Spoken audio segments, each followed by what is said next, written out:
มาสุงค่ามาสุงพ่อแม่พี่น้องเขาค่ะ มาสุงพ่อแม่พี่น้องใต้เกาะกูเกาะผู้ถ่อมยินกูเกาะฮักกูเกาะค่ะ มาสุงค่าชาเมืองหลีอยู่ที่เกียงใหม่เมืองไทยออกรายการต้วยปันหมายพงหมายจากลาดพ่อแม่พี่น้องเขาอันใดดีอันใดรอดเพอันใดมีเงินเจ้าย่าจ่องดีเจ้าย่าจ่องรอดเพเจ้าย่าจ่องมีปัญญาจ่องมีเงินมีคำจ่องเตรอดเพเข็นจ่องเตอยู่ดีกินหวานกูลองกูเมียวเนาะเขาขาดต้วยปันให้พ่อแม่พี่น้องเขาเลยเจ้าอันดีมันในเป็นข้อที่หนึ่งข้อที่สองด้วยปันเฮินเยเฮินเฮ็ดจังหือเฮอแมนจอมแกมโลกะเพราะว่าเฮินในแมนจอมแกมโลกะเพราะไหนก็อยู่ดีกินหวานคนในเฮินก็หักกันพร้อมกันเป็นน้ำหนึ่งใจเดียวกันคนในเฮินเดียวกันหักกันแป้งกันอยู่จอมกันเปียวๆมนเซื่อกัดเย็นหักกันพร้อมกันเป็นน้ำหนึ่งใจเดียวกันอยู่ดีกินหวานกัดเย็นเชื้อสาอายุยืนยาวมีเงินมีคำกูก็อายุยาวกูก็หลอดเพกูก็อยู่ดีกินหวานใดกูก็เฮาหลุดด้วยเฮิรนเฮานั่นจ่องมันเมียนจอมจำล้อกาหือเนี่ยในก็ด้วยบันนะยาวก็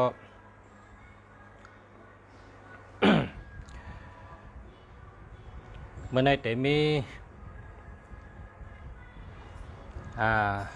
อียาพิเศษนะอียาพิเศษมาประกาศจอมนะลองอ่านข้อที่3ด้วยจุดจ่าตานั่นพอมีข้าวยามก็ติดตัวอยู่ก็ก็ในหัวข้อที่3แต่เอายาพิเศษยาพิเศษมาลัดพอมีพี่น้องเขาลุงเสียไล่หับมายาพิเศษในมีเป็นหมนจ้างเจ้าเขาเจ้าได้ย่อกว่าไว้ตีพระราเป็นเจ้าเกิดกะไว้กะลูกะตันกะไว้กะสาตีพระราเป็นเจ้าเกิดเพราะว่าเขากะไว้ยาวในเขาซ้ำอธิษฐานเทย้อนมาหลินตีพระเป็นเจ้าเกิดจอกมาเป็นจอกเอามานะมาหอดเมืองไทยเฮามาหอดตีเมืองไทยเฮากำในช้ำเอามาเฮ็ดเป็นนอกลอกกันเป็นตะลองไว้นะเป็นตะลองตุลุงไว้เฮ็ดแล้วเฮาพอมีพี่น้องตะกาศศรัทธาคนตั้งหลายเจออันอ่ำไรกะฮอดกะถึงไรไว้ไรสาไรโกไก่ไรเอานับย้ำปึงอิงเกอร์ดีดินทอดลินแมดว่าในแหละเหมือนจังเขาเจ้าก็ไรเอามาอันที่เขาเจ้าเอามาในนะลุงเสียเตย้อนอาข้างพ่อเนจอมหนังข้อความอันเขาเจ้าเต็มมาเนาะโคสองลีโคสองทอดเมียดนะครับเนาะโคสองลีทอดเมียดโคสองลีทอดเมียดในหมนจ้างเจ้าหมนจ้างเท่าเจ้าอูกาวิลาชะจ้องโคอุงเวงจอกเมไลกาปูจอไวสาตีเจ้าพระเป็นเจ้าเกิดเมืองอินเดียตีปุกท่ากายาตีทอดตีเมียดเซตตีลินเจ้าพระเป็นเจ้าเฮาเจ้าพระปุกท่ากตมะเจตตีอันว่านั่นเจตตีเจตเมืองไล่เอามาลอตั้งปับดิกหลงเผาอ้างตั้งผองหมอกเข้าซิมเจ็ดดีเสแลไล ห ห่มป้าไม่ช่างจริงไม่ช่างจริงเจอในจังเอามาซ่อนเป็นหุ่นหางกองมูคำเฮ็ดเป็นหางปุกท่ากายาลินตีทอดตีเมียดลินตีเจ้าพระเป็นเจ้าเฮาเกิดแลเอามาเฮ็ดเป็นตีอาช่องอันทอดเมียดไว้กึกจับตัวจับคิงผู้หลีก้นดีเฮาเขาและไล่ใส่ปันป้าหุ่นหางเจ้าเสียมหานายกาหลงเจ้าเสียมหานายกาหลงจึงได้เจ้าหลงปุกโกทอดเมียดเจ้าตนคู่หลงเจ้าเสียเป็นญาพ่อก้า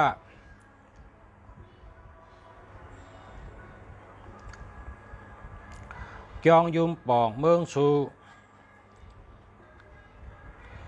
และตาเฮาไรโก้ไก่ทรงส่องห่มลมเฮเพตีตูใจยิงคิงนายเขา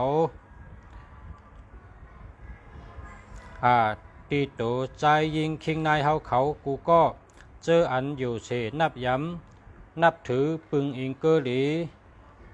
ศาสนาพุทธะพระเป็นเจ้าเอาไว้เอาห้อยคอจับตัวจับคิงไว้สูงไว้ตีดีตีเมียดไว้สูงไว้จับตัวก็ไว้สูงตาหลีเต้ยาวลินพระเป็นเจ้าตีเมียดอันว่านั่นหนึ่งตีพระเป็นเจ้าก็ตมาเตชันเทสองตีดินตีพระเป็นเจ้าเกิดพอป้องมาเนอลุมมินีโฉนเป้าหอมแต่ตุนไม่เป้านั่นกะเนาะย่อก็สามตีพระเป็นเจ้าเจ้ากาจ้างกำเฉไลเป็นพระเป็นเจ้าจ้างกำไลเป็นพระเป็นเจ้าสี่ตีหลินเจ้าพระเป็นเจ้าฮอตลาชอดเป็นเจ้าแวกกี่ห้าเจ้าฮอดธรรมจักรเป็นเจ้าแวกกี่ห้าเจ้าที่นั้นห้าตีหลินเจ้าพระเป็นเจ้าไล่หับเอาเข้าซ้อมนางชูจาตาขึ้นกินขึ้นชุงขึ้นชุง49 กรัมนั่นเนาะยาวก็หกตีหลินเจ้าพระเป็นเจ้าไล่เป้เทวตัดไล่เป้เทวตัดไล่ช็อตเอาเทวตัดนี่กะติเต้นะไล่ช็อตเอาเทวตัดตีหลินตีนั้นเซตตีพระเป็นเจ้าเอานิกปันตีพระเป็นเจ้าเอานิกปันตีหลินเซตตีในหมนจังไล่เอามาช้อนเฮ็ดหางเอามาช้อนเฮ็ดหางกองมูเป็นโคสองอันทอดอันเมียดห่มลมเฮกังปันกูก็เจออันหยุ่มย้ำนับถือศาสนาพุทธะก็ตมาพระเป็นเจ้าเฮาป้อเจ้าเหลอผู้เหลอเผอใครโก้ไก่ใครสองไว้จับตัวใครสองไว้จับตัวจับคิงก็ไล่เย้าคากับสืบมาคากับสืบมาเสกรรมคาตะเป็นโคสองลีเต้เย้าลินทอดลินเมียดลินปุกท่ากายาเจ็ดตีและขุนห้างเจ้าเฉาหลงปัญญาพ่อก้าปุกกุทอดเมียดจ้องยุ่มป่องเมืองสูในสังว่าผู้เลยเอานับย้ำอยู่เชโกไก่เอาสองไว้จึงพอเป็นก้นชึกก็หลอดเพลีเปิ้นเอาหมากยื้อมาก็อ่ำตึพอมันชื่อก็ตักอ่ำออกโกงไรเป็นจังไหนตะโคลินทอดลินเมียดให้กังไรเนาะเฮาหลู่หยุ่มย้ำนับถือ ไว้สูงไว้ตีสูงไว้กึกตัวก็ไว้สูงเป็นโคสองดีเต้เต้เพราะเป็นก้นย่องอุปกาตะกะศรัทธาโยโย่ก้นโยโย่ก็เอาสองไว้ก็อยู่ดีกินหวานหลอดเพหลอดยันเพกังยันกังตั้งเชงบ่เป็นก้นก้าก้นขายก็เอาน้ำหอมน้ำสาแพทย์เฉเอาหมอกไว้ชุดตองเอาน้ำหมอกแพทย์เฉกุนก้าตั้งขายก็ก้ามยัดไขมันดีเตเตคะมีข้อห้ามอยู่ข้อหนึ่งว่าโคสองในห้ามเอาไว้ตีแต้มเตเลเอาไว้ตีสูงเพราะเผาสองก็เอาไว้ตีสูงอย่าไปเอาไว้แต้มลาในเป็นข้อห้ามกันเนาะแล้วก็ข้อสั่งสอนเจ้าเขาสั่งสอนอ่อนดีดินทอดดินแมดตีพระเป็นเจ้ามีมาหนังไหนคะสาธุค่ะสาธุค่ะอันในพอผักอะไรก็กับสืบมาคันมีตี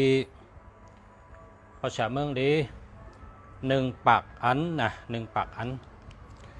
เน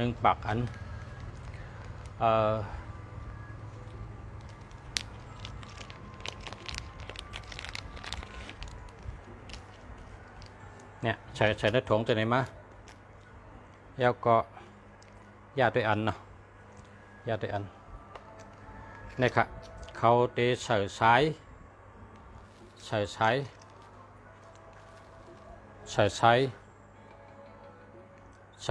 เฮียก็มีปลากรอบใส่กรอบเย้าใส่สายเย้าก็หอยข้อเนาะหอยข้อกำเดือให้เนี่ยหอยข้อให้เนี่ยคำพันนะยอดนะข้างคำมาชงค่าอ๋อลุงชาตึกไถ่ทอดชดหรือข้าวค่ะมาชงค่า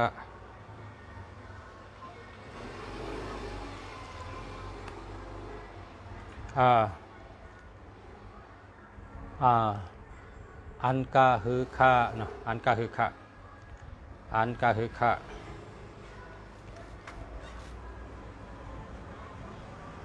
5 ปันโต๊ะ6 ปันขึ้น5 ปันโต๊ะ6 ปันขึ้น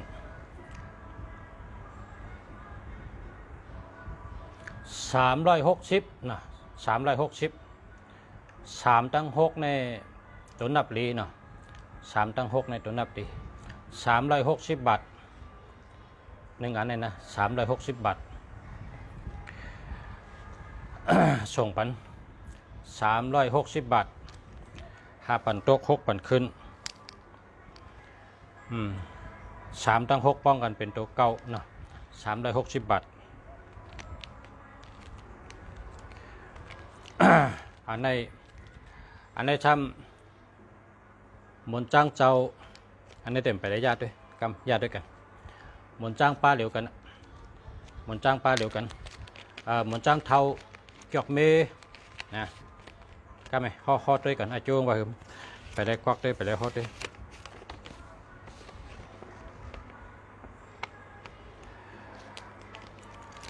อันใน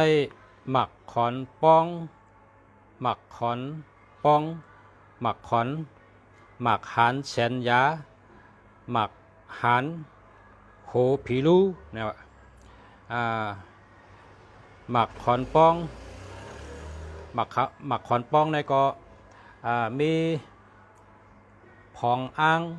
และตั้งหมักขอนนอกล้อกันเฮ็ดก่อนไว้นะเพราะว่าเลินเหมือ1 คำเลินเหมือ3 คำเลินเหมือ7 คำนะเอาเสือเนื้อน้ำเสียได้อาบ1 เดือน 1 ปอกนะเหมือนตั้งเข้าอาบน้ำหมักขอนเหมือนตั้งเข้ากับสุโขเหมือนเท่ากับสุโขไตเต้นนั่นกะเนาะเหมือนตั้งไรกับสุโขไตเต้น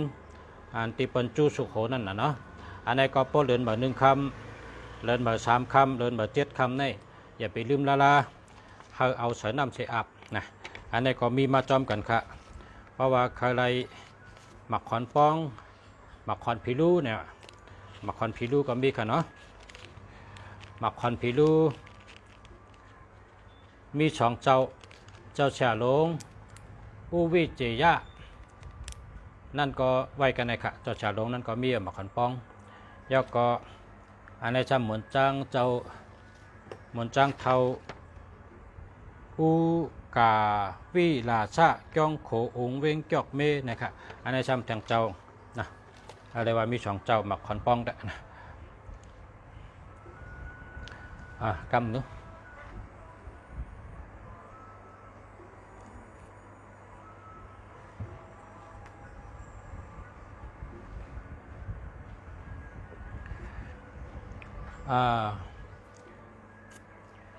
มีจงได้ยินเสียงเคยนี่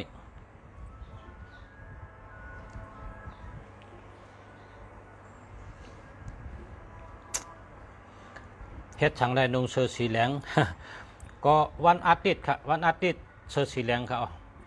วันอาทิตย์สีเหลืองวันจันทร์สีขาววันอังคารสีข่องวันพุธสีเขียววันพัดสีเหลืองวันศุกร์สีผ้าวันเสาร์สีโมงสีกำวันราหูสีหลำในคณะในแบบจำเจ็ดลูกวัน จำเจ็ดลูกวันต้องไว้นะเพราะว่าเขาได้ใส่โคให้มันมีเมตตาลีวันไหนวันนั้นวันอาทิตย์สีเหลืองเนาะวันอาทิตย์สีเหลืองวันอาทิตย์ก็ใส่เสื้อสีเหลืองวันจันทร์ใส่เสื้อสีขาวนะวันอาทิตย์สีเหลืองวันจันทร์สีขาววันอังคารสีข่องวันอังคารสีข่องวันพุธสีเขียววันพัดสีเหลืองวันศุกร์สีผ้าวันเสาร์สีกำมะเขือนะสีโมงสีกำนะมะเขือกำมันเป็นนะสีวันเสาร์สีกำสีโมงนะวันเสาร์สีโมงสีกำนั่นนะมะเขือกำมะเขือสีสวมสีกำมันเนาะกำใต้ห้องว่าสีกำวันเสาร์สีกำสีโมงนั่นน่ะแล้วก็วันเสาร์สีกำวันราหูสีหลำเนี่ยต้องไว้นะวันกำเนาะวันอาทิตย์สีเหลืองวันจันทร์สีขาววันอังคารสีข่องอันโลอ่อนหนุ่มใต้เขาเฮ็ดเข็นโหสีข่องนั่นเป็นวันอังคารนะวันอังคารในหัตถานแล้วก็ตั้งหักดีนะวันอังคารในหัตถานตั้งหักดีวันติดสีเหลืองวันจันทร์สีขาววันอังคารสีข่องวันพุธสีเขียวนะวันพุธในสีเขียววันพุธในเป็นต้นไม้ต้นตอกสีเขียวนั่นนะวันพุธสีเขียววันพัดสีเหลืองนะวันพัดในสีเหลืองวันศุกร์สีผ้านะวันศุกร์สีผ้าวันเสาร์สีโมงสีชอมนะสีกำมะเขือวันเสาร์สีกำวันราหูสีหลำนะวันราหูสีหลำต้องไว้จะไหนละนะถอมด้วยกำ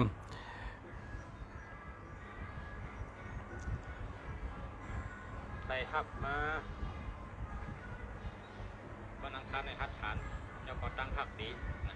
วันอังคารในหัตถานตั้งหักดีวันติดสีแดงวันจันทร์สีขาววันอังคารสีทองวันพุธสีเขียวนะวันพุธในสีเขียววันเย็นเดียวครับ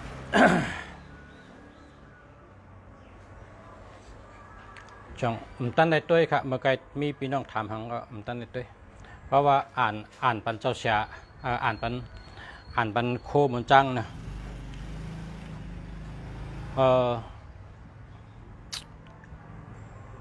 ด้วยกัน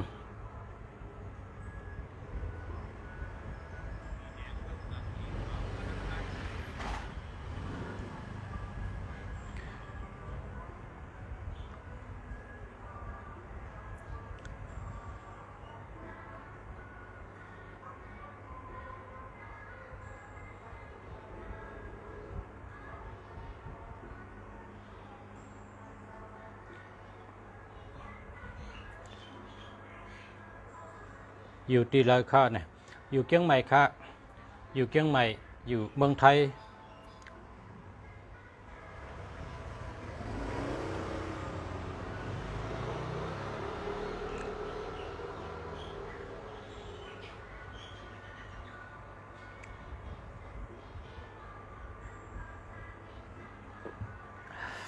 มีพระธรรมให้ก็ครับ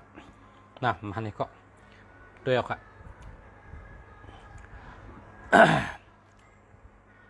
เพราะว่าถามข้อถามมันป่นกว่าก็มันก็อ่านแล้วครับ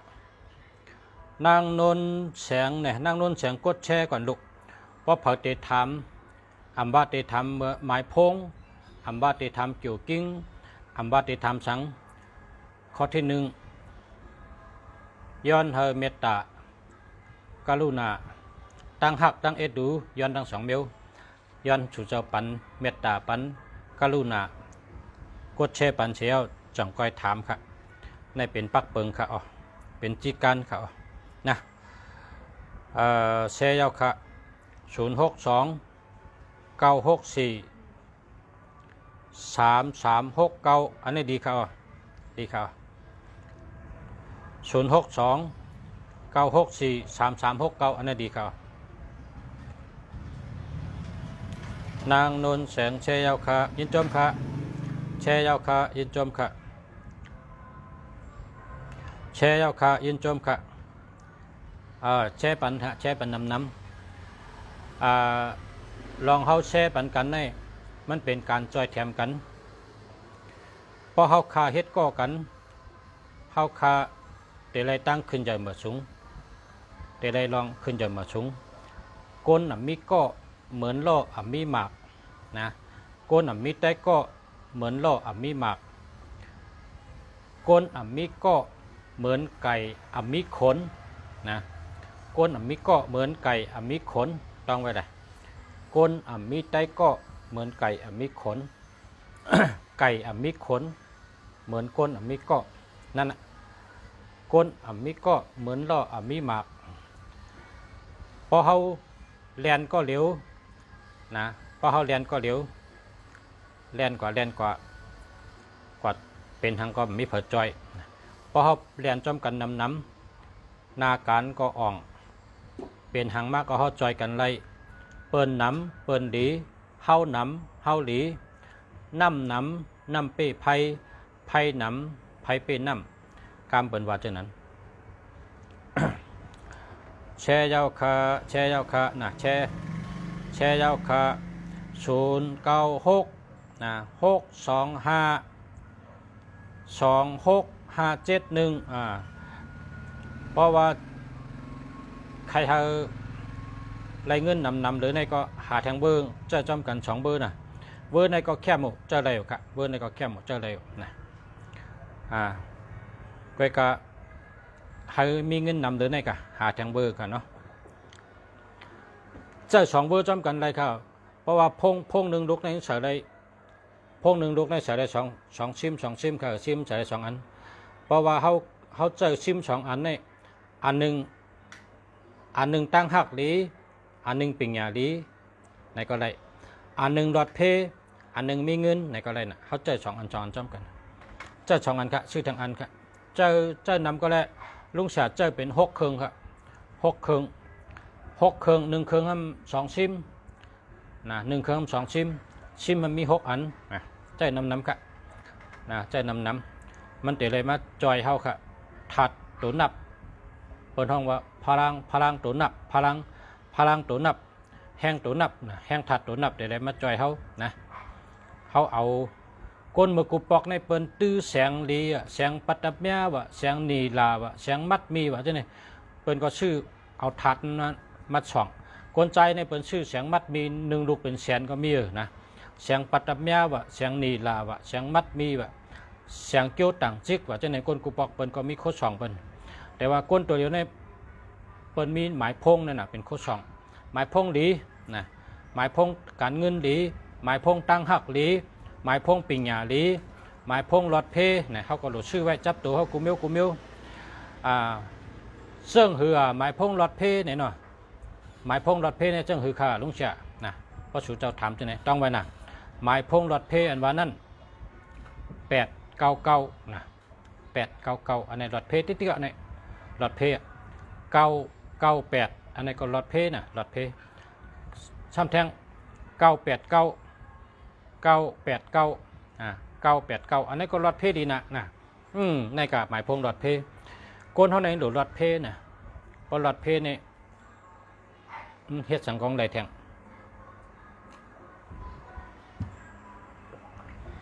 แช่ยาวคา094 278 78657แคมหมกะแคมหมกดีอยู่ใกล้กับชื่อทางอันนะกว่าชื่อทางอันติงแคมเลยเนี่ยชื่อ2อันจ้อมกันเจ้า2ซิมจ้อมกันนะเจ้า2ซิมจ้อมกันมันไหลก่อกันนะมันไหลก่อกันมันเหมือนไม่ถูในเป็นมี2อันยิบกินเขเนี่ยขึ้นใหญ่มาสูงนะเขเนี่ยเพราะ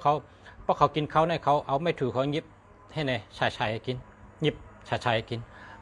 แห้งในป่องว่าจะเห็นเนี่ยเขาเลิกกินอันดีขนาดเพราะเป็นยอดพักไหนก็ยอดเลยหนุ่มเขาก็ยิบไปยอดเพชรเลยเลิกกินอันหนุ่มเกี่ยวง่ายละนะยอดพักกาดยอดพักกำจ้อนใช่ไหมเนาะพักกำจ้อนจอพักกาดจอเนี่ยเอาไม่ถูยิบลงไปเนี่ยกินไม่ถูมันมี2ต้นต้องการกินอะไรนะ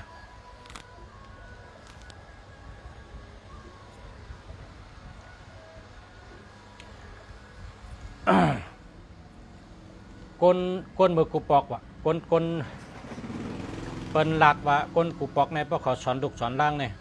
เขาเอาไม่ถูในมาปั่นลูกเขาว่ะป๊อดจะลำลุกเนี่ยเอาไม่ถูปั่นแรมเดียวว่ะกินข้าวไอ้เนี่ยไม่เข้าปั่นข้าวไม่ถูแรมเดียวให้คือกินเนี่ยไม่ถูแรมเดียวมันจ้างกินข้าว2 หู้เนี่ยโดเลยมี2แรมต้องเจ้าชูพี่น้องก็โดเลยหักกันเพราะชูพี่น้องหักกันก็เหมือนไม่ถู2แรมนั่นเพราะมีแรมเดียวก็มันจ้างกินนะเพราะฉะนั้นชูพี่น้องโดหักกันเนี่ยว่ะลูกพอเมย์สอนลูกในบรรวาเจ้านั้นนะเมื่อไกลต้องจะหันแช่ยาวคาเนี่ยขึ้นกว่าวะนะหันเอาครับแช่ยาวคา095 126 1932อันนี้เจิมไรครับเจิมไรโลไรหาเมย์เขา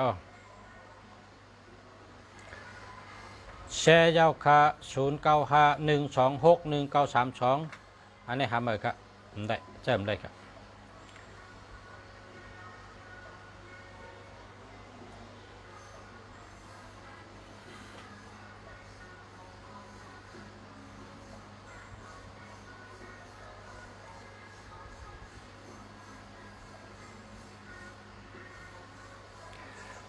092-618-84166อันนี้หาเมย์ครับ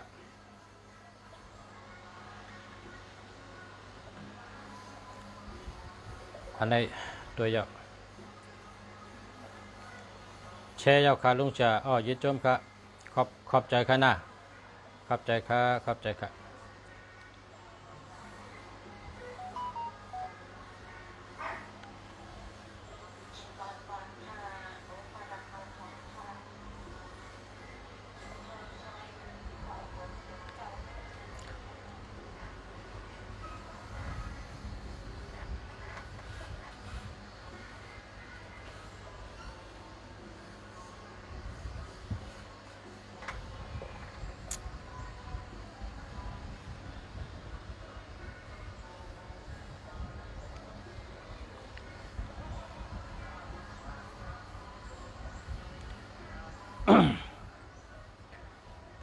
พอเมพี่น้องอันแช่เย้านะถามอะไรครับนะเพราะว่าแช่เย้าไหนก็ถามอะไรครับถามว่าปีในจูจังดีเป็นฮือค่าไหนก็อะไรอันนั้นก็ด้วยปันไม้พงจังไรค่ะได้ด้วยปันเฮิรนเย่จังไรค่ะได้นะด้วยได้3 มิ้วนะด้วยเฮิรนเย่เป็นจังหือด้วยไม้พงเป็นจังหือด้วยจุดจัตตาปีในเป็นจังหือไหนเนาะด้วยปันไรครับพอมีพี่น้องครับมาส่งค่าแช่ยาวค่ะ094 037 48536อันนี้เจิมไรครับเอา8เถหาเมย์กันนะ แชร์ยาวค่ะ0945748117อันนี้หาเหมือค่ะเจิมเลยค่ะนะ0969655371อันนี้หาเหมือค่ะเจิมเลยค่ะ37ในเปิ้นใจค่ะ37เปิ้นใจ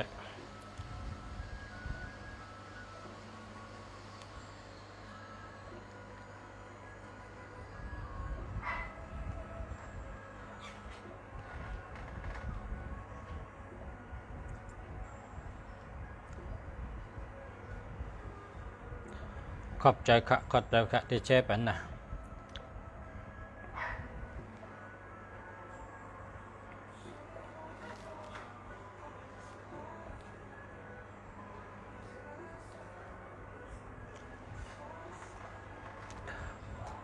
0909831974เนาะ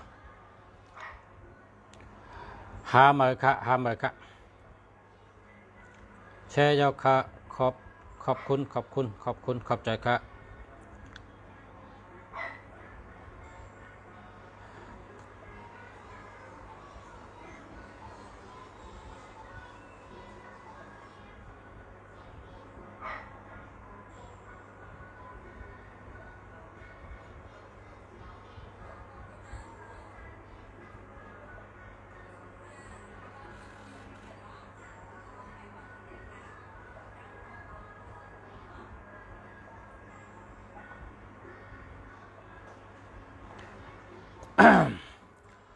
แชร์ยาวค่ะ0620461398หาเหมือค่ะหาเหมือค่ะ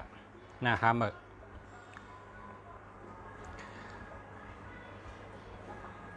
โอ้น้ำจะ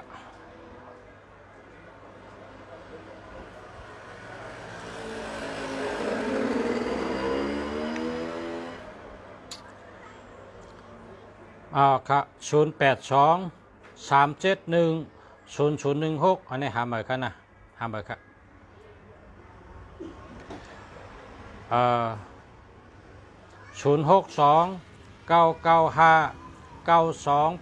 0629959289อันนี้ดีเข้าดีเต้ๆครับนะโปคำปุณมีในดีเต้ๆค่ะนะดีเต้ๆ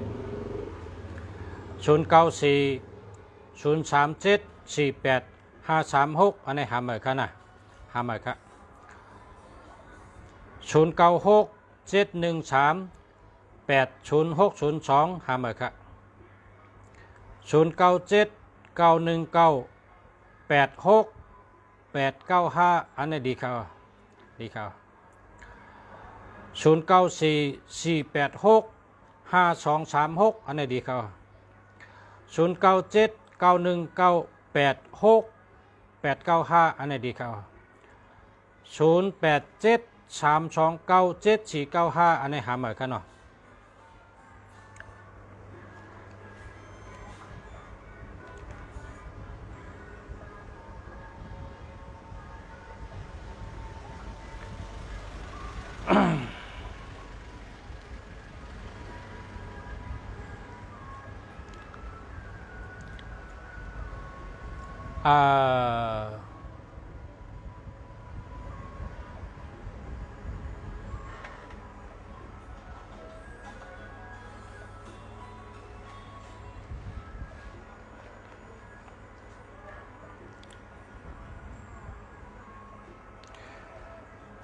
กนวันพัดอาสัก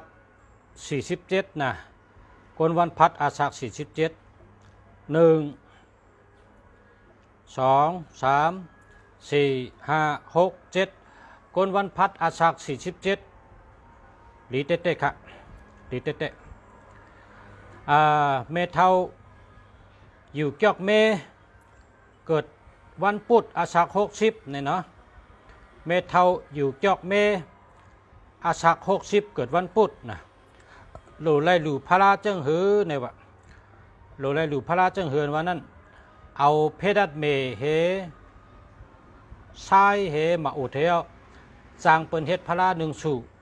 เฮ็ดติจ้องจอกเมนั่นน่ะเฮ็ดทางกวยในก็เฮ็ดอะไรเฮ็ดทางกวยน่ะเฮ็ดเจ้าตานางเฮ็ดทางกวยพอเปิ้นใครมาโฮมดูก็ไล่ พาใครมาห่มดูก็ได้เฮ็ดพระรานังไว้ เฮ็ดพระรานังสมาธิไว้เฮ็ดเอาพิรัตเมเหซ้ายเหมาอุดเฮ็ดพระราติจ้องพระรานังไว้นะเนี่ยเฮ็ดพระราดูนะไม่เท่าอาสา60แต่ใครหลู่พระราจังหือนะไม่เท่าอาสา60เกิดวันพุธนะไม่เท่าเราได้กินขิงนะกินขิงกูวันต้มให้กินก็ได้ต้มน้ำให้กินก็ได้กินกลางค่ำกลางเนยกลางข้างกลางเนยก็ได้กินขิงกูวันต้มให้กินน้ำมันก็ได้อันนั้นก็ตำให้ปั้นเอาน้ำขิงนะปั้นเอาน้ำขิง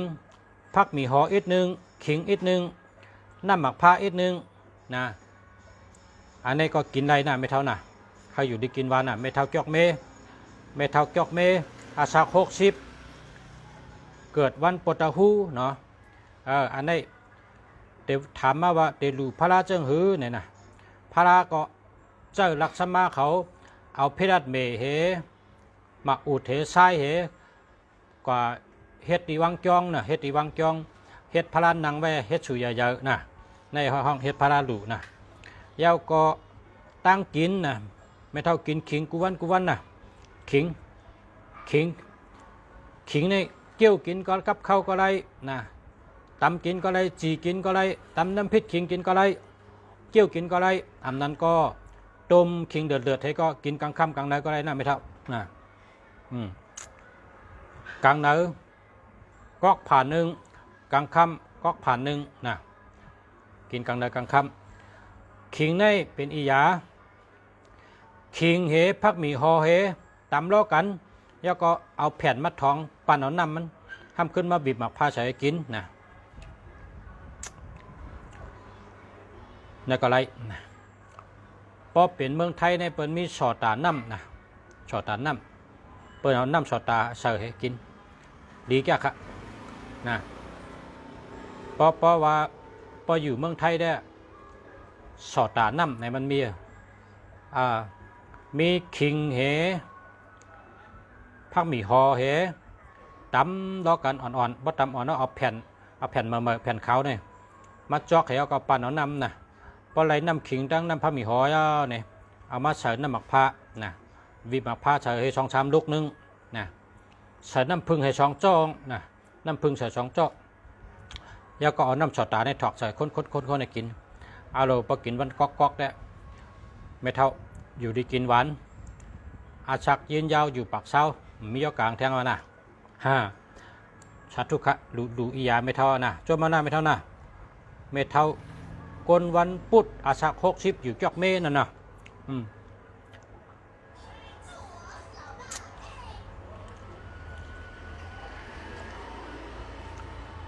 0947608199อันนี้หาใหม่กันเนาะ0943748536หาใหม่ครับ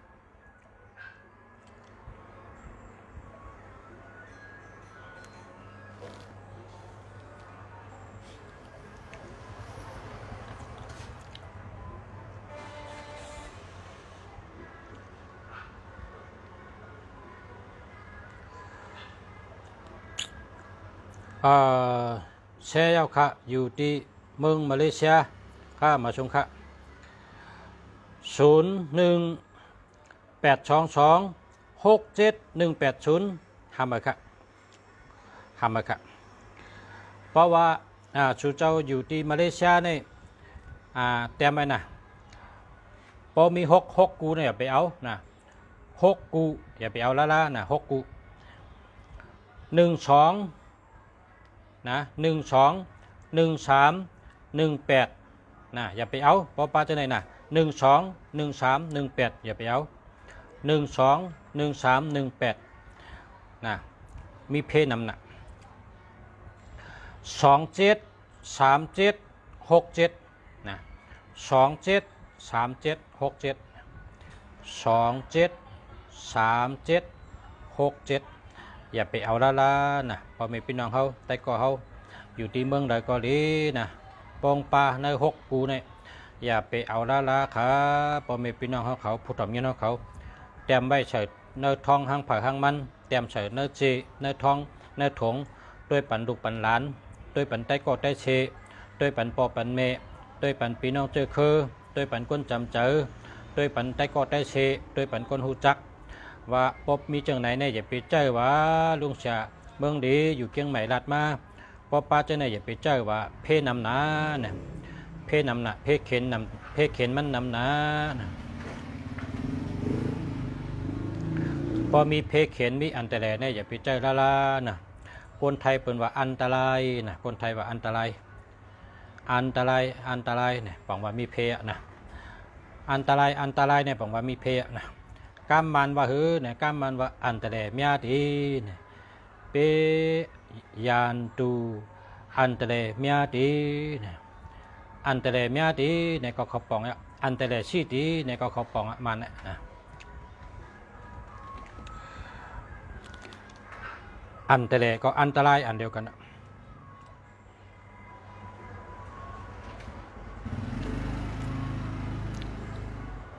ปดคนไตเขาเนี่ยว่าเพนำหนาเพเข็นนำหนานะเพเข็นนำหนาเนี่ยเนาะ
เพราะว่าอยู่ที่เมืองไทยก็ได้เฮ็ดเหมือนลุงฉานั่นว่าเฮ็ดจังลุงฉาลาดในเฮ็ดกินได้เพราะอยู่ที่เมืองไทยในเฮ็ดอะไรกำเดียวรู้นะมีขิงเหพักมีหอเหตำล้อกันอ่อนๆนะตำล้อกันอ่อนๆขิงนี่ก็ปอกเปลือกไงนะขิงนี่ปอกเปลือกไงพักมีหอก็ปอกเปลือกไงตำอ่อนๆพอตำอ่อนๆก็เอาใส่เนื้อแผ่นข้าวเหมาปั่นเอาน้ำเนี่ยปั่นเอาน้ำให้เลยครึ่งก๊อกนะให้เลยครึ่งก๊อกพออะไรน้ำพักมีหอให้ตั้งขิงเนี่ยก็เอาน้ำผึ้งในมาใส่2 เจาะนะเอาน้ำผึ้งมาใส่2 เจาะน้ำผึ้งเต้ๆเนี่ยน้ำผึ้งจัดๆเนี่ยน้ำผึ้ง2 เจาะแล้วก็หมักพาในมาบีบใส่2 ลูกก็ได้3 ลูกก็ได้นะเพราะว่าอายุใหญ่เนาะแล้วก็เอาสอดตาในเป็นน้ำนะสอดตาในเป็นน้ำนะใส่ครึ่งเตาก็เดียวสอดตานั้นเพราะ1 เตาก็มีให้ก๊อกแก้วงั้นน่ะ1 เตาในมี1 ก๊อกแก้วเท่าว่าใส่ให้ครึ่งแก้วกินไงพอกินจะไหนก็หายเอาค่ะเดี๋ยวก็มาจุงค่ะไม่สุงค่ะกูสอบถามนิดค่ะค่ะอันปอชาทึกไทยทอดโชดูนะกำปอชาทั่วขึ้นนะค่ะ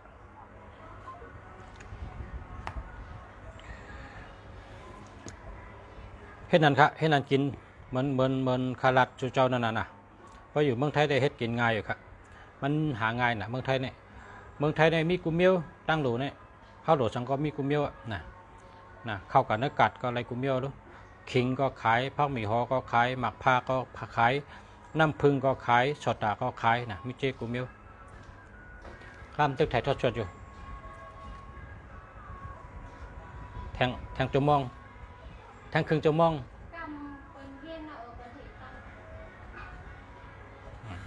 แดงด้วยไปตังเนี่ยกำเต็มห้องวัดแทง3 ที่นั่นที่ฮอตตัว6มันก็ฮอตตัว6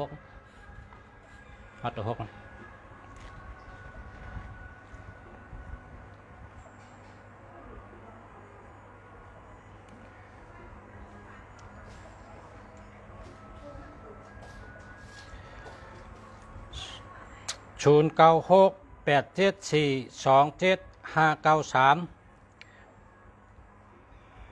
หาทางอันครับเนาะหาทางอันครับ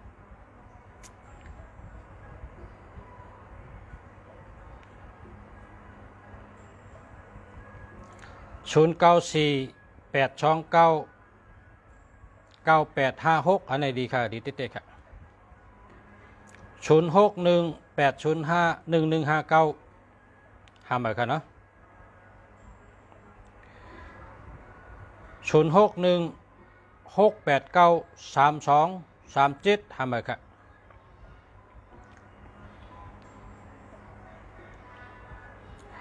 คนวันอังคารอายุ42เนาะวันอังคารอายุ42 12คนวันอังคารอายุ42ปีนี้อยู่หลีลาบหลีนะอยู่ก็ดีลาบก็ดีดีครับ0990798642ห้ามเหรอครับ09891399 318ห้ามเหรอครับ0888871759นะจะแล้วครับ09458563 248เจ้าแล้วครับ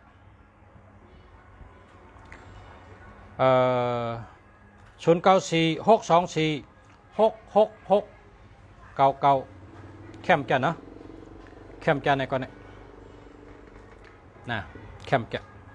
โปรใจ6นำในปีนะโปรใจ6นำในปีคนอันมีตัว6นำในยอมให้ก็ครับพอมีตัว6ในป้องนำในก้นอันเจ้าตัว6นำในปีเฮ็ดทางไรปีค่ะละก็เปิดว่าตัว6ในมีเงินใครกินทางก็ซื้อกินติ๊กๆใครกินทางก็ซื้อกินง่ายๆใครกินทางก็อะไรกินทางก็หวานตัวก็เกี่ยวใส่ก็เกี่ยวเงินก็หาง่ายมีง่ายจ่ายง่ายไรง่ายมากง่ายกะง่ายโอ้พอใจ6นำได้ปีอุดุนปีอุตุระนะ0946246699เดียวค่ะ0990798642หามาค่ะ09699799 อันนี้ดีครับ0926996456อันนี้ก็ดีครับดีครับคนมีเก่านำใน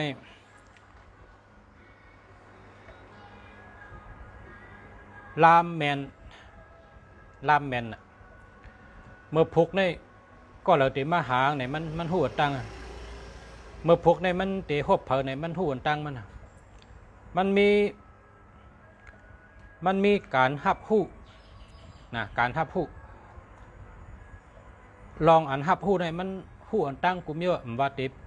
อีหังเตปอมาอีหังเตมาหาอีหังเตเป็นมาอีหังเตเกิดขึ้นมันได้หับหู้อันตั้งค่ะคนมีตัวเก่านำเนี่ยมันหลากหลายเหมือนหือเนี่ยเหมือนหนังพระราเป็นเจ้าอายุเฮงปีอายุ5 ปากปีเนี่ยพระราเจ้าเนี่ยเปิ้นห้องว่าพระราเก่ากองมูอันอายุมีเฮงปีนำนั้นก็อ่านลายปากปีเปิ้นห้องกองมูเก่าเพราะเป็นตัวเก่าแน่มันก็เหมือนจังนั้นครับเหมือนจังนั้นจองกองมูพระเฮงปีอันนั้นก็5 ปากปี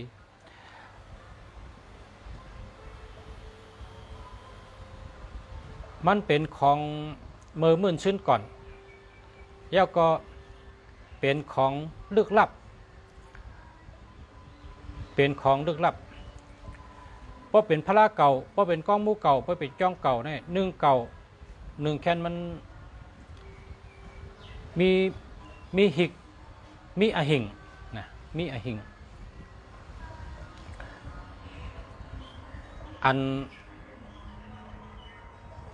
อั มันหับหู้ไว้ในตัวพอตัวมันอาหิงน้องเพราะก็จำกองบูเก่าพาราเก่าย่องเก่าเนี่ยเพราะก็จำในมันหับหู้ว่า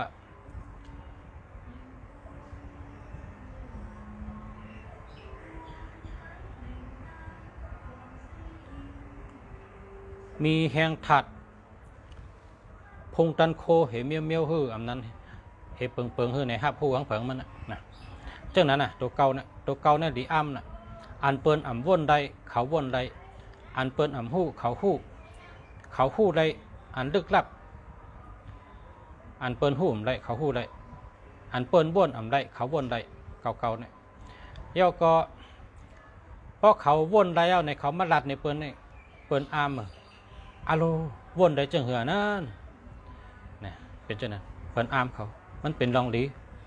ย่อก็เพราะเขาเฮ็ดออกมาอันไรก็ย่อเพราะเขาอยู่ๆเฮ็ดอะไรเฮ็ดออกมาเนี่ยเปิ้นอ้ำเขาเปิ้นว่าอะโลมันเฮ็ดได้จังเหือนั่นมันเฮ็ดได้จังเหือนั่นเปิ้นอ้ำเขามันมีเผาเบิ้นเขาไรพอเจอเก่าๆในมันแต่มีลองลึกลับความพิเศษในตัวเขานะมีเผาหู้ไรมีเผาหู้ไรมีเผาเบิ้นเขาไรนะอันในพรดีเก่าๆนะเมื่อไก่หกกันไหมเก่าๆเพราะเก่าหกอยู่จำกันได้แต่ลึกลับลึกล้ำแล้วก็พิเศษเตะๆนะ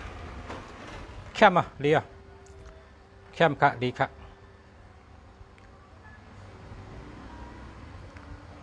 กวนวันอาทิตย์อาศักดิ์10 เก่านะปีในโจมดีลูกปีในลูกแต่ไรพิษเปิ้นแต่พิษเฮาแต่พิษเปิ้นนะไว้สตินะสติชอบกรรมนะ0906734060อันนี้มันดีค่ะหาใหม่นะยาวก็061833662237อันนี้หาใหม่นะ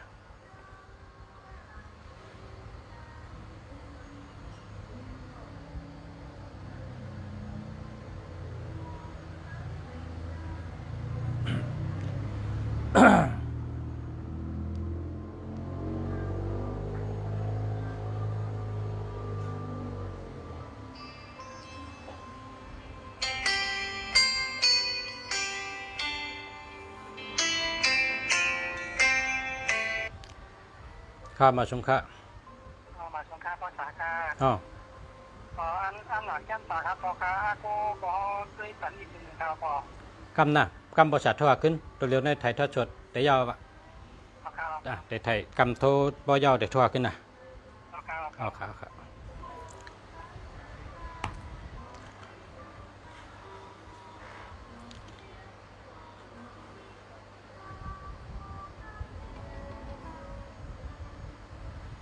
พอชะส่งปันพองข้าปุ่งเจ้ามุญยคนอคำแลปุ่งเจ้าเสียเมืองสุได้ข่าวพี่น้องเมืองใต้เฮาคนในเมืองใต้เฮาพี่น้องใต้เฮาในว่าอยู่ในกำพาที่แล้วก็เดียป้องเป็นวันใต้เพราะเป็นตีใต้อยู่น้ำโหลดได้เฮ็ดจังไหนข่าวเพราะว่าพี่น้องเขในเขาขามาหันในเมืองไทยในเขในเพราะอยู่กันอะไรเขาเฮ็ดกันนั่นฮะเพราะเขาอยู่กันอะไรเนี่ยเขาได้เฮ็ดทางเทพเจ้ากวนอูและตั้งเจ้าเมืองเนี่ยเขาเฮ็ดไปกุฏิค่ะเพราะมีเขเพราะเขอยู่กันแล้วก็เทพเจ้ากวนอูก็มีกันนั่นแล้วก็เจ้าเมืองก็มีกันนั่นเพราะเขาขาเป็นใต้เนี่ยเขาขากันอยู่กันอะไรก็ย่อเขาขากัดเตะวันเตะเมืองกันอะไรก็ย่อเพราะเป็นวันใต้เพราะเป็นน้องใต้เป็ดตัวเนี่ยพร้อมกันเฮ็ดทางเจ้าชาปิญญาพ่อกล้าเมืองสุน่ะเจ้าชาลงน่ะเอาเพชรเมเหทรายเหมาอุดเหขับไว้เฮ็ดชูใหญ่ๆน่ะเฮ็ดไว้อันนี้เป็นเจ้าคู่หลวงเฮาเนอเจอเคยไตเฮาเนอเจอจัดไตเฮาเฉมกาโคมปาพี่น้องอันอยู่ในเมืองใต้กูเจ้าเคอเจมปลองปะโอเจมพี่น้องว่าเจมพี่น้องขังพี่น้องย่างพี่น้องแข้งพี่น้องมอนพี่น้องอาขาอีกมูเซอกูเจ้าเคอกูเผากูเจอหักกันเหมือนปีเหมือนน้องอยู่จำกันเหมือนก้นเฮิรนหลังเร็วกันครับเฮาคาหลูเฮ็ดไว้ห่างเจ้าชาปิญญาเพราะกาเมืองสูไว้กูตีค่ะเนาะในมันดีเนี่ย เฮ็ดไว้ค่ะละเฮ็ดตั้มไว้นะเฮ็ดตั้มไว้ตีเลยฉายาตีเลยตีมันฉายาอันวางป้อนนุ่งกับตีอันลุงเสียว่าฉายาอันวางอาทิตย์เปลี่ยนบอกว่าพอเขานั่งให้มุงกะเนี่ยให้หันกะไกลๆตั้งนาเขาเนี่ยอย่าไปมีหังลับอันนั้นเป็นห้องตีฉายาค่ะฉายามุงแจงหันไกนะครับว่าตีฉายามุงแจงหันไกนะครับว่าในประเทศไว้ค่ะเนี่ยเย้าก็คนหอคำไทยเนี่ยนะเปิ้นกะเฮ็ดไว้ตีเมืองไทยเนี่ยเปิ้นเฮ็ดไหวกะตั้งน้ำปังลายเพราะว่าน้ำปังลายเนี่ยมุงกะเนี่ยมันมีหังลับค่ะในน้ำปังลายเนี่ยมุงกะเนี่ยสุดสายตาเนี่ยตึ้นมีหังลับค่ะข้าก็ข้ากะเลปังลายมาเยอะนะกะเลปังลายมากว่าเลด้วยละที่ปังลายเนี่ยเพราะเขานั่งที่ปังลายให้มุงกะตั้งนานเนี่ยมีสังลับให้เมียวค่ะผิวน้ำในกวางนะคนหอคำไทยเนี่ยเปิ้นกะเฮ็ดไว้ตีเมืองไทยเหี่ยวก็ไหวกะเนื้อ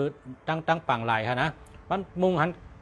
มันหันตีเตือกค่ะเนี่ยว่าเปิ้นว่าตีสายามุงแจงหันไกเพราะว่าเฮ็ดเจ้าผ้าไตเฮ็ดเจ้าผ้าไตเนี่ยก็เฮงไหวลงเนื้อเวียงนะตัวในกุตัวกลเวียงมันพอเฮ็ดเจ้าหอคำไตเนี่ยก็เฮงไหวลงเนื้อเวียงมันก้อยกะพอเฮาคาเฮ็ด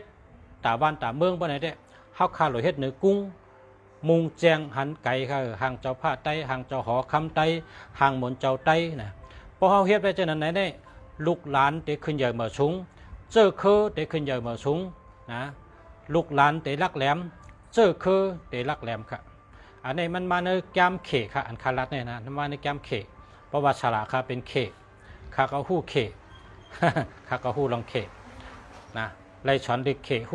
หู้ลองเขนะเขเป็นฉลาเขในเพราะเป็นคือเยอะนะครับว่ากำแต่ว่าคือเยอะเพราะคือเยอะเนี่ยนะผมบางพอเท้าเขาตายเนี่ยเพราะว่าพอเท้าเขาตายเนี่ยเขาเด็กก็พังพอเท้าเขานั่นให้พอเท้าในไรนั่งอ่อมแดดเท่าก็วายกับตั้งนานเนี่ยเฮามูหันไกลๆนะเฮามูหันไกลๆเฮาเป็นกุ้งเป็นก้องมูหันไกลๆนะ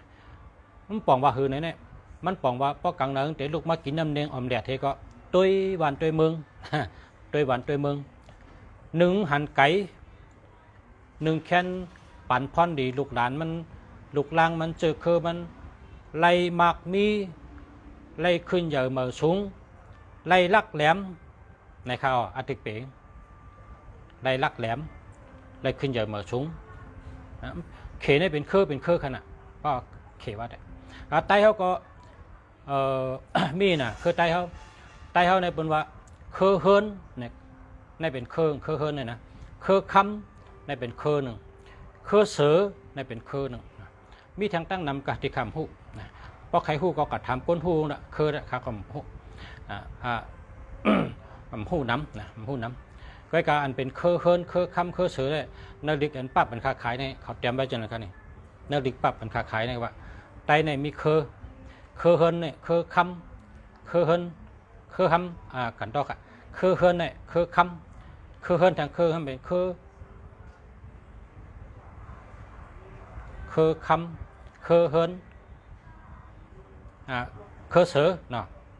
คือเสือเป็นคือเฮินน่ะคือเฮินเนี่ยเพราะว่าเขาเพราะใครรู้ว่าลูกเขาเดียวกันเลยเฮ็ดคือเฮินเนี่ยเอาปอเท้าเขานั่นน่ะนะปอของปอเฮานั่นน่ะเป็นคือเฮินเฮาปอของปอเฮานั่นน่ะปอเฮามีปอนะเฮาถามปอเฮาปอเท้านี่ชื่อว่าหือนั่นน่ะเป็นคือเฮินเฮาจังไหนแกค่ะเพราะว่าคือเฮินเนี่ยเอากันเลยเนี่ยเอากันในแกค่ะเอาที่ปอเท้าเอาปอของปอเฮานั่นแกนะก็กับเพราะว่ามีไว้เอาไหนแต่หลวงเฮ็ดแทงเฮาหลวงคืออันมีไว้แต่เมื่อก่อนอันเป็นคือเฮามีมานั่นนะพอมีไว้เพราะว่าหูจักเครื่องเอาเนี่ยเอาปอเท่าอันเป็นปอเท่านั่นนะนั่นเป็นเครื่องค่ะโดยเฮ็ดไว้คืออันชูเจ้าย้อนมาหางเจ้าปิญญาพ่อกะตั้งหางเจ้าหอคำคาเดชงปันนะเนื้อตักมานะพอตักมากำคาส่งกับเนื้อพงชูเจ้านะชูเจ้าแต่ได้หับคำเดียวหางเจ้าหอคำในมินำนะเจ้าหอคำเชือกขันผ้าในเมื่อเดี๋ยวในก้นเฮ็ดมานำเนาะอันที่พี่น้องเฮ็ดเหมือเนี่ยอันเฮ็ดแคมนาเขาเฮ็ดมาตัวเดียวนะอันนังก็มีอันนังปลาหลังก็มี อันขี่ม้าก็มีอันขี่ม้ายิบแล้วกับตั้งนาก็มีอันจี้ขึ้นผ้าก็มีอันยิบหอกก็มีตัวเดียวได้มีหลายมิวห่างเจ้าเสือขันผ้าได้เพิ่นพี่น้องเฮ็ดมันนำมาค่ะมีหลายมิวค่ะแต่ส่งปันนะส่งปันนพงสู่เจ้าเพราะสู่เจ้าอยู่วันใดก็เฮ็ดวันนั่นนะเอากว่าจู้เงินกันเก็บเงินกันเพราะอะไรนำเอาก็มาชื่อมาโอเทชื่อชายเฮชื่อพิราเมเฮก่อไว้ตีวันเผอวันมันนะลูกหลานได้ไรขึ้นใหญ่เหมือสูงนะเพราะหวังลูกเมืองเด็กป่านให้มัดด้วยเมืองกลมันมาวันศีลมันทำป้องมัดด้วยป้องหันว่าลูกหลานเขาเนี่ยตึกคุกจะได้เก่าอยู่ร้องเฮ็ดทางเก่าไว้ไหนเนี่ยเขาก็ติดจอยเขาป้องมาบ้านเขาป้องมันหันห่างมันไหนมันของมันว่าลูกหลานเขาได้ลืมเก่าอ่ะเนี่ยจะสืบขันผ้าของแต่วันนั้นเนาะเฮ็ดไว้กูวันน่ะเฮ็ดไว้กูวันบ้านเผอวันมันเฮ็ดทางเจ้าสืบขันผ้าไว้เฮ็ดทางเจ้าเสียปิญญาพ่อกาไว้น่ะสองเจ้าเนี่ยหรือเฮ็ดทั้งสองเจ้าเพราะเป็นมนเจ้าหลวงในเฮ็ดเจ้าเสียปิญญาพ่อกาไว้เพราะเป็นคนหอกคำในเฮ็ดทางเจ้าสืบขันผ้าไว้เฮ็ดกูวันครับเฮ็ดทางเจ้าหือก็ไรเฮ็ดทางอันนังกระดัดแทงอยู่ก็ไรเฮ็ดทางฮีบหอกไว้ก็ไรเฮ็ดทางขี่ม้าไว้ก็ไรเฮ็ดทางจุกไว้ก็ไรเฮ็ดทางนั่งไว้ก็ไรนะเฮ็ดเจ้าหือก็ไรกำหลักสมามันหมอเฮ็ดแกนะคนวันคนหน้าเขานั่นน่ะบ้านเขาก็เฮ็ดทางเขาหนูจังเผอคนวันคนหน้าพร้อมกันเฮ็ดนะโจกันเฮ็ดนะเฮ็ดไว้ตีในวันเขาวันเผอวันมันเวียงเผอเวียงมันน่ะกำขาชงปันนะแชร์ยาวคา061689933237อันนี้หามาครับคนวันพัดอาศัก39วันพัด39สิเลหลีตรงเซนนิดคือตัว7เนาะคือตัว7 1 2 3 4 5 6 7ปีในเกี่ยวดีครับปีในเกี่ยวดีครับ0915498557อันนี้ดีเขาก็ในได้แก่เนี่ย1549ในเป็นคนมีปิญญาพอหึงมาในแก่นั่นหลังจะเนี่ยแต่เป็นคนหลังวันตั้งหน้า0992402956หาเมอลูกหาเมอไปแคมป์ครับ0948085087หาเมอครับเมื่อค่ะ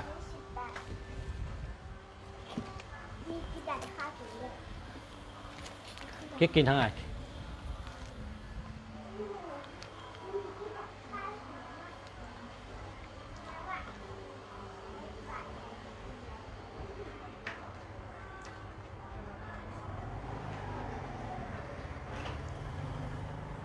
กนวันเสาร์อาศัก38นะ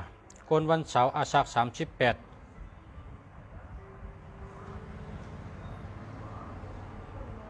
คือตัว6 1 2 3 4 5 6เกี่ยวดีข้าวปีนี้เกี่ยวดีจ้ะครับคนวันเสาร์อาศัก38เกี่ยวดีครับ0946924879อันนี้ดีเต้ๆครับ8789ได้เป็นสัตเทครับ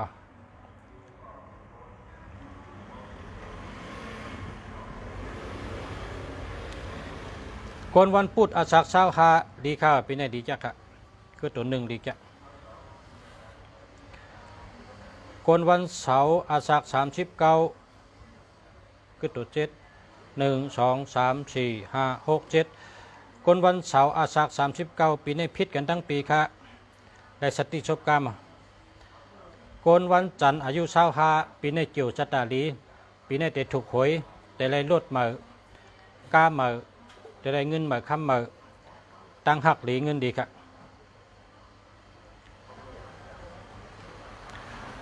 ครับมันถึงข้าวยามแล้วครับเมื่อไงพี่น้องมาจองไว้ค่ะนะข้าวยามเต็มค่ะเนาะเขาเสียเมืองลีเกียงใหม่ครับไล่ออกรายการรัดต่อพ่อแม่พี่น้องเขาเงินจมเตะๆค่ะเขาโจกหลีลาบหลีเตะๆตีไล่รัดต่อพ่อแม่พี่น้องเขาค่ะก็เพราะว่าเขาไล่รัดต่อพ่อแม่พี่น้องเขาเต็มเจ้าแล้วเขาเป็นคนกามดีเป็นคนลาบหลีเป็นคนเกี่ยวดีลาบดีกุวันค่ะย้อนว่าคาไลลัดต่อชูเจ้าเนาะยินจมค่ะขอบใจนำค่ะครับขอบใจใหญ่น้ำเต้ๆค่ะผู้กอบผู้คนค่ะเนาะข้าเขายันชูเฮาชูเจ้าอยู่ดีกินหวานกัดยินเชื้อสะกว่าตั้งแต่เฮารอดเพศรอดยันเพศกลางยันกลางใส่กำ ย้อนให้กูก็อยู่ดีกินหวานให้การขึ้นใหญ่มาสูงให้ขึ้นใหญ่เฮิงให้หักกันให้พร้อมกันใช้กำคะย้อนให้อยู่ดีกินหวานกัดเย็นเชื้อฉะอยู่ดีมีเงินห่างดีกึกปืนกูก็กูก้นใช้กำคะมาสูงค้า